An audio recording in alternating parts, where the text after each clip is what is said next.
Olá a todos, sejam muito bem-vindos a mais uma conversa sobre literatura católica, que é a Santíssima Virgem, sob o título de Nossa Senhora do Santíssimo Sacramento, nos acompanhe sempre. Para quem conhece um pouco a obra do Kafka, do Franz Kafka, esse escritor tcheco do final do século XIX e início do século XX, principalmente para quem conhece o romance e o processo, mas também alguns contos, como Na Colônia Penal, por exemplo, sabe que a interpretação mais comum dessas obras é de uma representação do absurdo que pode chegar ao mundo jurídico, o mundo das leis, da burocracia em geral. Mas o caso é que existe uma interpretação, e com nomes de peso, uma interpretação de teor religioso dessas obras. Uma breve pesquisa de artigos acadêmicos na JSTOR, por exemplo, na JSTOR, já mostra uma quantidade enorme de trabalhos relacionando o processo, ou a parábola diante da lei, que está no processo, que aparece no final desse romance, relacionando esses enredos com o livro de Jó, por exemplo, ou com o sacrifício de Abraão. Só para citar alguns nomes, o filósofo italiano que ainda está vivo, o Giorgio Agamben, ele entende que o protagonista do processo, o Joseph K., como uma figura de Cristo, e entende também, de um modo bem particular, o homem do campo, na parábola diante da lei, também como uma figura de Cristo. O Walter Benjamin, também filósofo judeu-alemão, também tem uma leitura de teor religioso, diferente do Agamben, mas uma leitura de teor religioso das obras do Kafka. Mas, muito bem, vamos nos situar então, né? O processo é a história do Joseph K., que é um funcionário de um banco, e numa manhã, dia inclusive do seu aniversário de 30 anos, ele é detido sem muitas explicações, sem explicação nenhuma, na verdade. O início do livro, na tradução do Modesto Caroni, a primeira frase do livro, a abertura do romance, já dá todo o tom da narrativa. E é assim: alguém certamente havia caluniado Joseph K., pois numa manhã ele foi detido sem ter feito mal algum. Bom, esse início, ele desarma totalmente o leitor, porque, vejam só, alguém certamente havia caluniado Joseph K. Isso é uma hipótese. Ele não diz alguém havia caluniado, mas alguém certamente havia caluniado. Então, é um narrador que, num primeiro momento, ele está tão perdido quanto o protagonista e quanto o próprio leitor. Ele tem que lançar uma hipótese inicial. Mas vem em seguida: pois numa manhã ele foi detido sem ter feito mal algum. Agora ele está afirmando que o Joseph K. não fez mal algum. Mas então que tipo de narrador é esse? Ele sabe ou não se o cara é o culpado? Alguém certamente havia caluniado, pois numa manhã ele foi detido sem ter feito mal algum. Então, só por essa frase, o Kafka, de modo assim primoroso, ele instaura uma atmosfera de incerteza.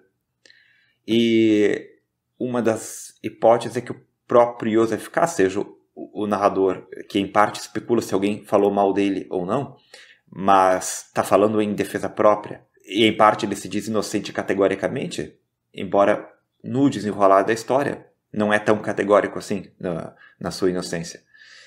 Mas enfim, o caso é que essa atmosfera de incerteza, ela perpassa todo o romance.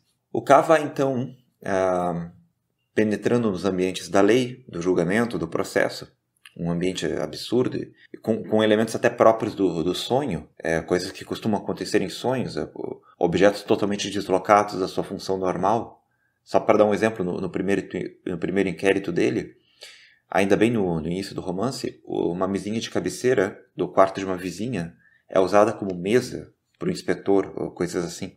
Mas esse tipo de coisa já indica uma representação que ao longo da história vai ficando mais clara, que é a de que a lei, no fim das contas, está em toda parte. Tudo pertence ao tribunal e pode ser usado a qualquer momento em função dele. E é bem essa perspectiva. O Kafka nos introduz então num ambiente de uma lei onipotente, onipresente, mas totalmente inacessível por ele e desconhecida justamente por aquele que está sendo julgado por ela. Todos pertencem ao tribunal, todos trabalham para a corte e todos sabem alguma coisa sobre a corte, menos a pessoa que está sendo julgada por ela. Então, a maioria das pessoas com quem o Yosef K. vai falando sabem ou têm alguma noção do motivo do processo de Yosef, ou pelo menos do quão grave ele é. Alguma noção. Mas em nenhum momento isso é esclarecido, né, esse motivo. Eles garantem que o caso é complicado, que a situação dele é difícil, alguns até a tomam por perdida, e a narração tem esses toques cômicos, que é um humor bem peculiar do Kafka, mas é extremamente angustiante, tanto pela descrição dos cenários, quartos extremamente abafados, corredores intermináveis, labirínticos, quanto pela situação mesma do personagem. Ela é cômica e angustiante ao mesmo tempo. Isso, inclusive, é uma característica do Kafka, e o narrador nos dá acesso aos ambientes externos, às feições das pessoas, mas não em nenhum momento nos dá acesso ao mundo interior da pessoa. E as coisas essa angústia vai crescendo até o ponto em que o Yosef K., depois de ter tentado passar por algumas instâncias, pessoas que supostamente poderiam ajudá-lo, mas de certo modo também quase que ele desistindo de saber o motivo do processo e apenas articulando uma possível defesa, ainda que sem saber do que exatamente ele está se defendendo, mas as coisas vão nesse crescendo até o ponto em que o Yosef é então condenado e morto por 2 carrascos, 2 funcionários da lei, que o deitam numa pedra e metem uma faca no coração dele. O que obviamente é um sacrifício, né? Esse modo de morrer, ou de ser morto, melhor. Antes, porém, de ser condenado, o Yosef tem uma conversa com um padre na catedral, é a última pessoa com quem ele conversa a respeito do seu caso.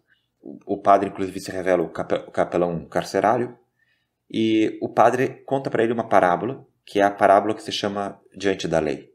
E, de certo modo, é um texto independente do processo, mas muito bem inserido no processo, nesse romance, e os dois se explicam. O processo explica a parábola e a parábola explica o processo.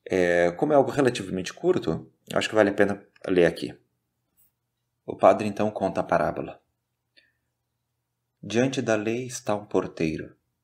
Um homem do campo dirige-se, mas o porteiro diz que agora não pode permitir-lhe a entrada. O homem do campo reflete e depois pergunta se então não pode entrar mais tarde. É possível, diz o porteiro, mas agora não. Uma vez que a porta da lei continua como sempre aberta e o porteiro se põe de lado, o homem se inclina para olhar o interior através da porta. Quando nota isso, o porteiro ri e diz: se eu atraí tanto, tente entrar apesar da minha proibição. Mas veja bem, eu sou poderoso. E sou apenas o último dos porteiros. De sala para sala, porém, existem porteiros, cada um mais poderoso que o outro. Nem mesmo eu posso suportar a simples visão do terceiro. O homem do campo não esperava tais dificuldades. A lei deve ser acessível a todos e a qualquer hora, pensa ele. Agora, no entanto, ao examinar mais de perto o porteiro, com seu casaco de pele, o grande nariz pontudo, a longa barba tártara, rala e preta, ele decide que é melhor aguardar até receber a permissão de entrada. O porteiro lhe dá um banquinho e deixa-o sentar ao lado da porta. Ali fica sentado dias e anos. Ele faz muitas tentativas para ser admitido e cansa o porteiro com seus pedidos. Às vezes o porteiro submete o homem a pequenos interrogatórios, pergunta-lhe a respeito da sua terra natal e de muitas outras coisas, mas são perguntas indiferentes, como as que os grandes senhores fazem, e para concluir repete-lhe sempre que ainda não pode deixá-lo entrar. O homem, que se havia equipado com muitas coisas para a viagem, emprega tudo, por mais valioso que seja, para subornar o porteiro. Com efeito, este aceita tudo, mas sempre dizendo: eu só aceito para você não julgar que deixou de fazer alguma coisa. Durante todos esses anos, o homem observa o porteiro quase sem interrupção. Esquece os outros porteiros e este primeiro parece-lhe o único obstáculo para a entrada na lei. Nos primeiros anos, amaldiçoa em voz alta e desconsiderada o acaso infeliz. Mais tarde, quando envelhece, apenas resmunga consigo mesmo. Torna-se infantil e, uma vez que por estudar o porteiro anos a fio ficou conhecendo até as pulgas da sua gola de pele, pede a estas que o ajudem a fazê-lo mudar de opinião. Finalmente sua vista enfraquece e ele não sabe se de fato está ficando mais escuro em torno ou se apenas os olhos o enganam. Não obstante, reconhece agora no escuro um brilho que irrompe inextinguível da porta da lei, mas já não tem mais muito tempo de vida. Antes de morrer, Todas as experiências daquele tempo convergem na sua cabeça para uma pergunta que até então não havia feito ao porteiro. Faz-lhe um aceno para que se aproxime, pois não pode mais endireitar o corpo enrijecido. O porteiro precisa curvar-se profundamente até ele, já que a diferença de altura mudou muito em detrimento do homem. O que é que você ainda quer saber? Pergunta o porteiro. Você é insaciável? Todos aspiram à lei, diz o homem. Como se explica que em tantos anos ninguém além de mim pediu para entrar? O porteiro percebe que o homem já está no fim e, para ainda alcançar sua audição em declínio, lhe berra. Aqui ninguém mais pode ser admitido, pois esta entrada estava destinada só a você. Agora eu vou embora e fecho-a. Muito bem, a partir de agora a gente já pode pensar em alguns elementos. Entre a parábola e o romance, tem uma relação inicial bastante clara. O Joseph quer saber qual a acusação contra ele, ou seja, qual lei ele violou, ou seja, ele quer conhecer a lei. E o homem do campo, nessa parábola, ele quer entrar na lei. Então, num caso e no outro, pelo menos a impressão inicial é de que a lei vence e eles fracassam. Então, nós temos essas duas coisas em jogo, né? Uma lei inacessível e uma culpa desconhecida, ou pelo menos não confessada. Agora vejam, tem um sociólogo australiano, que é o professor Olavo, ele citou ele pelo menos uma vez numa aula, não sei se citou outras vezes, mas enfim, esse sociólogo se chama John Carroll, e esse sociólogo ele expõe bem o que ele entende ser a diferença entre uma culpa moral e o que ele chama de culpa disposicional. E o Olavo prefere chamar de culpa estrutural ou culpa permanente. Bom, a culpa moral é uma culpa localizada, ou seja, é uma culpa que vem de um ato ou uma omissão mais ou menos específico e que a pessoa sabe expressar dizendo eu fiz isso ou eu deixei de fazer isso. Agora, a culpa estrutural é aquela que se estende por toda a vida e não está associada a um ato específico ou a uma omissão específica, mas tem mais a ver com a discrepância que existe entre uma expectativa de realização em diferentes momentos e o que a vida realmente é. Ou seja, é uma insatisfação constante e uma frustração por uma plenitude que nunca chega e que é sempre traiçoeira. Isso é de fato um dos temas maiores da literatura. Só para dar um exemplo no campo da poesia, um exemplo assim totalmente aleatório, mas de um soneto que agora eu estava lembrando, do Antero de Quental, poeta português. Tem um soneto que ele fala disso. As estrofes finais são assim. Ele está falando sobre a nossa expectativa de felicidade, é sempre algo que está por vir, né? E ele diz então no final: desventura ou delírio? O que procuro, se me foge, é miragem enganosa. Se me espera, pior, espectro impuro. Assim a vida passa vagarosa, o presente a aspirar sempre o futuro futuro uma sombra mentirosa. Então é isso que ele expressa, ou o bem que eu procuro é sempre algo fugidio, que está sempre mais adiante, ou quando eu finalmente alcanço era uma miragem enganosa, e o futuro todo é uma sombra mentirosa, como ele diz. Essa culpa estrutural vai ser entendida como o pecado original, ou seja, uma culpa que antecede qualquer ato pessoal. Agora vejam, tem uma frase do Nelson Rodrigues, uma daquelas frases lapidárias dele. Eu acho que se o Kafka tivesse ouvido essa frase, ele acharia que é o melhor resumo da obra dele, em especial do Processo.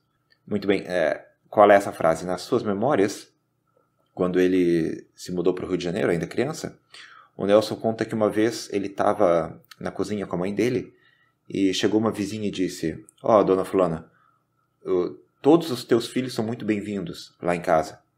Menos o Nelson não. E ele conta que não tinha a menor ideia do que tinha feito, mas que devia ser algo bem sério para ser vítima assim, de uma indignação maternal, como ele diz. Aí ele termina essa memória dizendo assim, aí vem a frase, o pecado é anterior à memória. Isso é perfeito, o pecado anterior à memória. É exatamente o que acontece com o Joseph K. E o pecado dele veio antes do início da história. Ele já é culpado e não sabia. O que vem depois são só as consequências, a exteriorização da culpa.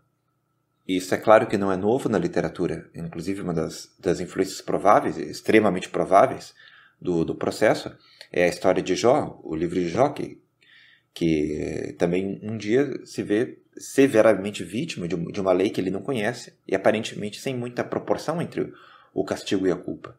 Aliás, ele nem sabe dizer qual é a culpa, como no caso do Yosef. Mas essa ideia de desproporção de uma culpa anterior, ela está presente até em histórias, por exemplo, que a gente tem por infantis, por exemplo, a fábula do Lobo e o Cordeiro. O coitado do cordeiro também é condenado de um modo que parece totalmente arbitrário. E quando ele vai dando respostas para o lobo, dizendo que não fez nada daquilo que o lobo está acusando, isso só piora a situação dele. Enfim, exemplos assim não faltam. Eu só dei esses exemplos para mostrar que esse motivo de uma culpa desconhecida ele é muito comum na literatura, inclusive nas fábulas ou histórias infantis. Que a gente tem por infantis. Eu não acho que sejam tão infantis assim. Mas muito bem, tem esse filósofo que eu tinha falado no início, o Giorgio Agamben, italiano, ainda vivo. Ele considera tanto o Yosef K quanto o homem do campo, o sujeito da parábola, diante da lei, como uma figuração de Cristo. No Yosef, a morte dele, que o deito numa pedra ele enfiou a faca, a ideia de sacrifício é bem clara. Mas no caso do homem do campo não é tão evidente. O Agamben, porém, ele entende que esse homem do campo ter ficado esperando diante da lei, perdendo as forças, dia após dia, desfalecendo, tem também a característica de um sacrifício. E vejam só, né, no final da parábola, a porta da lei é fechada, pelo menos ele diz que vai fechá-la, o guarda. Isso parece um fracasso, mas o Agamben, ele entende que isso é o encerramento da lei, o fascínio da lei, a qual ninguém tem acesso. No final ele diz que viu o brilho da lei, é suprimido junto com a morte do homem do campo. E do mesmo modo, como diz São Paulo, nós somos libertos da lei com a morte de Cristo. Então, o Agamben ele vê o sacrifício nesses dois casos, o do Yosef K e do homem do campo. E a gente pode acrescentar ainda até outros elementos que o Agamben não coloca, mas que são interessantes nessa parábola. O homem vem do campo, ele é um homem vindo do campo e ele se depara com um guarda diante da lei. Vejam o que acontece com Adão e Eva quando eles são expulsos do Jardim do Éden. É o que a gente lê no final do capítulo 3 do Gênesis. Deus o expulsou do Jardim de Éden para cultivar o solo de onde fora tirado. Ele baniu o homem e colocou diante do Jardim de Éden os querubins e a chama da espada fulgurante para guardar o caminho da árvore da vida. Então, o que nós temos aqui são esses dois elementos. Um homem do campo, que cultiva uma terra, e um guarda diante de uma aliança perdida. E o homem na parábola, vejam só, ele quer entrar na lei, ou seja, ele está fora da lei. Quem quer entrar na lei é quem está fora da lei. Ou seja, ele é um fora da lei, um criminoso, ou a gente pode dizer, um pecador. Mas, ao mesmo tempo, ele não sabe o que há na lei. Então, será que ele nunca esteve na lei? É uma pergunta que a gente pode fazer. E se ele nunca esteve lá, por que ele quer tanto entrar na lei? O que é que fascinava tanto aquele homem? Isso não é a nossa história também? A história da nossa própria vida? Não é? A busca por uma plenitude que nos encanta, mas que nós nunca tivemos. Ou pelo menos não nos lembramos. E por último, vejam, é dito que o homem do campo, na tentativa de subornar o guarda, dá tudo o que tem. O que nos lembra a parábola do homem que encontra um tesouro e vende tudo o que tem para comprá-lo. Mas também é dito que o homem do campo se torna infantil, até porque ele fala com as pulgas, ele se torna infantil a ponto de conversar com as pulgas do colarinho do guarda. O que nos lembra também uma coisa bem óbvia. Se não vos tornardes como crianças, não entrareis no reino dos céus. Então tem vários elementos que alguns podem parecer um pouco forçados, mas outros não, outros são muito claros, e juntando todos eles, me parece uma interpretação bem plausível essa. Agora, é claro que se a gente for se perguntar por outros elementos, não vai ter uma correspondência perfeita, porque a gente aí teria que explicar também o que significa que há outras portas, né? depois daquela primeira, o guarda diz que ele não consegue nem olhar para o terceiro guarda. O que é até interessante, né? Porque se ele não consegue nem olhar para o terceiro guarda, o próprio guarda não sabe o que tem dentro da lei. Enfim, tem outros elementos, mas isso realmente não impede que a história sirva como uma representação do sacrifício cristão. Mas, bom, por último, a gente ainda pode se perguntar se isso, afinal de contas, não é forçado, entende? Mesmo que tenha elementos semelhantes, porque o próprio Kafka, bom, ele não era cristão, ele era judeu. E a gente aí tem que levar em conta duas coisas. Bom, em primeiro lugar, se vocês assistirem ao vídeo eu recomendo muito que assistam, o vídeo do Rodrigo Gurgel sobre o Kafka, no final ele cita um diálogo do Kafka com um amigo dele, o Gustav Januk, e só por aquele trecho já fica bem claro que o Kafka, embora não fosse cristão, que Cristo para ele estava muito longe de ser uma pessoa qualquer, era um projeto de investigação dele, um projeto sério de investigação dele. Ele chama o Cristo de um abismo repleto de luz. Então, não dá simplesmente para dizer que Kafka era estranho, ou que o cristianismo era estranho ao Kafka. Mas tem uma segunda coisa, e a segunda coisa é o seguinte, não há necessidade de limitar uma interpretação de algo ao que o autor entendia com aquilo, a intenção do autor. Isso não quer dizer que a nossa interpretação da literatura possa ser totalmente arbitrária, né? Nós não interpretamos os romances, os poemas, enfim, como quem olha para uma nuvem e vê com que forma ela se parece. É claro que não é assim. Mas se uma obra tem elementos suficientes para eu entender melhor a expressão do sacrifício de Cristo, isso não depende necessariamente de que o autor tenha tido ou não essa intenção. Embora, no caso do Kafka, me parece bastante claro que sim. Na verdade, isso é uma questão bem interessante e mais hora menos hora eu vou querer falar um pouco mais sobre isso. Mas, por enquanto, é isso. Muito obrigado para quem assistiu até aqui. Não deixa de dar o like, compartilhar. E até a próxima.